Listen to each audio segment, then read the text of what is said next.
Live from the CBS Broadcast Center in Los Angeles, this is CBS2 News at 5 p.m. Happy Independence Day. We begin with a live look outside where people are enjoying the perfect 4th of July weather all over the Southland. But get ready. A dangerous heat wave just around the corner.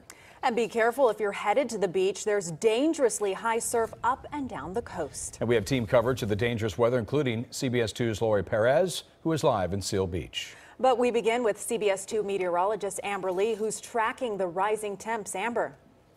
Hi, Crystal. Hi, Jeff. So temperature-wise today, another day of slightly cooler than normal conditions, but we'll take it. So enjoy it while you can because things are quickly changing once we head past in the next 24 hours. So this is a live look with our Long Beach camera. Beautiful shot. I just want to point out that our temperatures are in the low 80s right now for Long Beach, but everybody wants to know what it's going to be like once those fireworks go off. So this is what happens when those shows take place around 9 p.m. We're looking at those temperatures dropping. It's still going to be pretty mild with temperatures mainly in the 60s and 70s. So 61 for Ventura, upper 60s for Woodland Hills, 65 that is for downtown LA, mid 60s also for Marina Del Rey, mid 70s for Lancaster, and 73 for Riverside. So today we topped out closer to normal. We actually hit our mark. So now things have actually, earlier we were at 80 degrees, now we're at 82. Sun going down at 8:08, but I'll tell you about this big warming trend and also all the warnings and advisories associated with it. Back to you.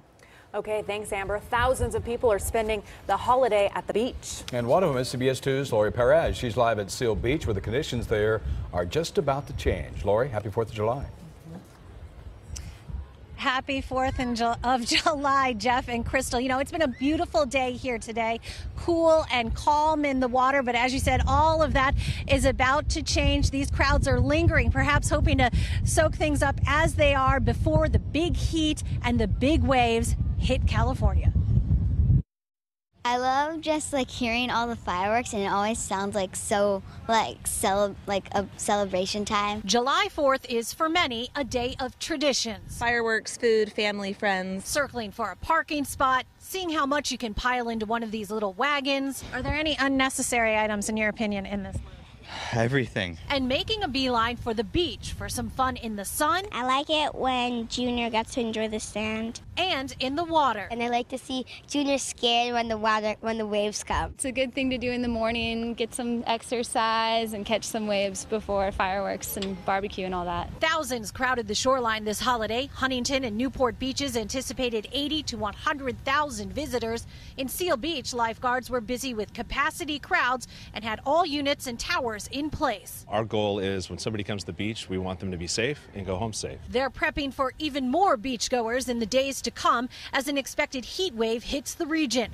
Add to that a forecast for high surf and waves 6 to 12 feet, and stations in both Los Angeles and Orange counties are bringing in additional lifeguards. They'll be on alert and say you should be too. The surf's going to be elevated, bringing us really strong currents, strong rip currents that can pull people offshore. So we want people to come down and enjoy the water, but heed the lifeguards' warning, talk to the lifeguards, and, stay close to shore. Happy 4th of July! If you come to the beach over the next few days, you'll likely see more lifeguards. You'll also see them here for a longer amount of time. They know people will be lingering and staying, trying to beat the heat. In Seal Beach, I'm Lori Perez. Back to you. Okay, Lori, thank you so much. It is food, fun, and fireworks as Americans celebrate the 4th of July. One of the biggest celebrations right here in L.A. in Pasadena. CBS2's Brittany Hopper is live at America Fest at the Rose Bowl with the countdown to that big fireworks extravaganza. Brittany? That's right, Jeff. Everyone out here is getting so excited because that countdown, well, in a half an hour, the gates are opening up. Take a look behind me. The crowds are out here and they are just lining up, getting ready to get inside those gates. But outside of the gates, we'll just take a look at here. We've got some kids playing soccer and, of course, some barbecuing, tailgating. And then, of course, just everyone is waiting for that awesome show tonight. 2.5 tons of fireworks will explode over the stadium tonight. But before that happens, there's lots to do and set up.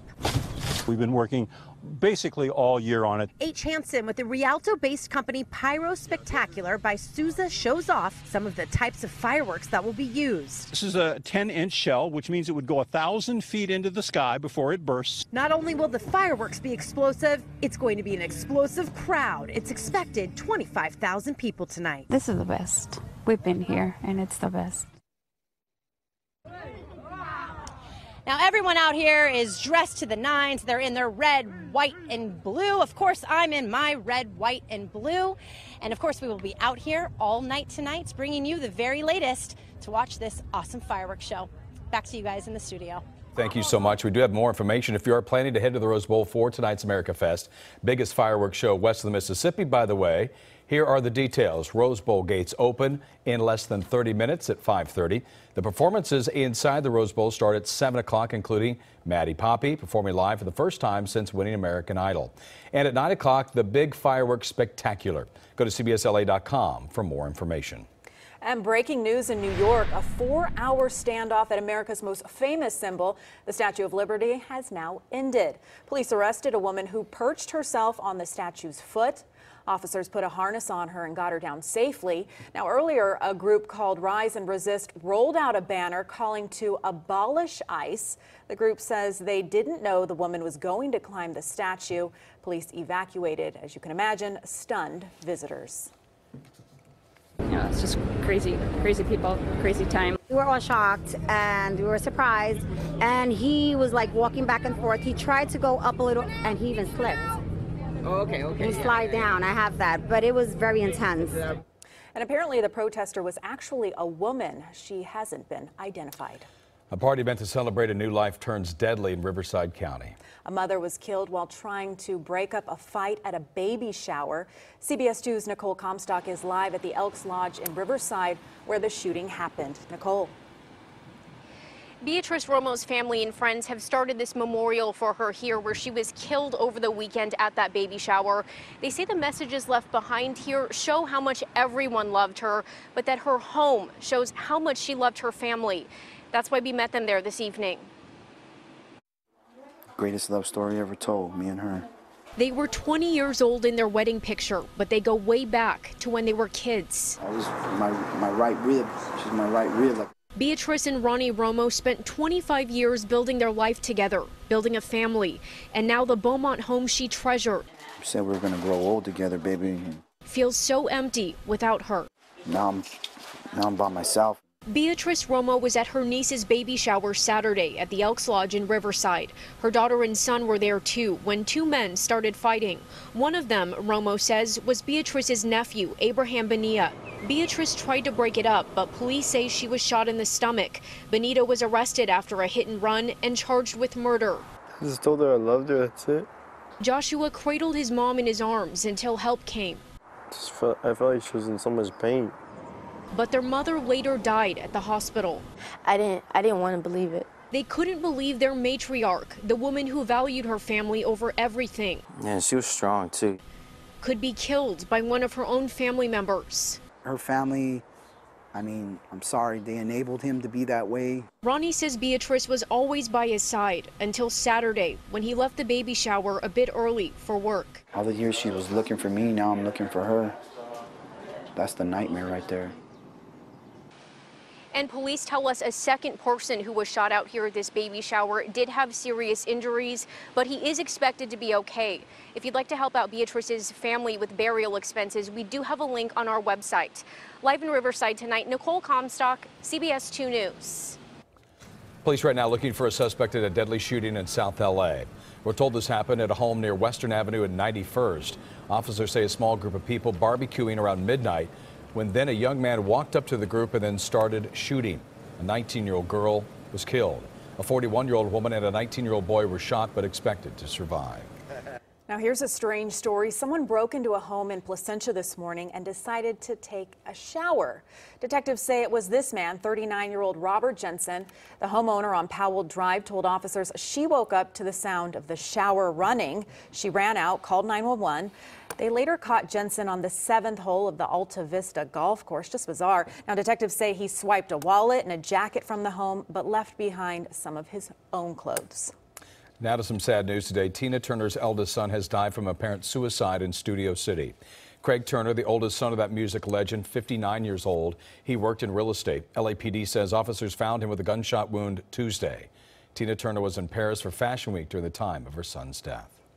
And more potential legal troubles for actor Kevin Spacey. British police say they're now investigating 6 claims of sexual assault against him, 3 more than previously disclosed. They say 5 of those cases took place in London between 1996 and 2008. The 6th was in 2013. Spacey has been accused of assault and inappropriate behavior with several men. Some say it happened when he was the artistic director of London's Old Vic Theatre, where 20 allegations have come from.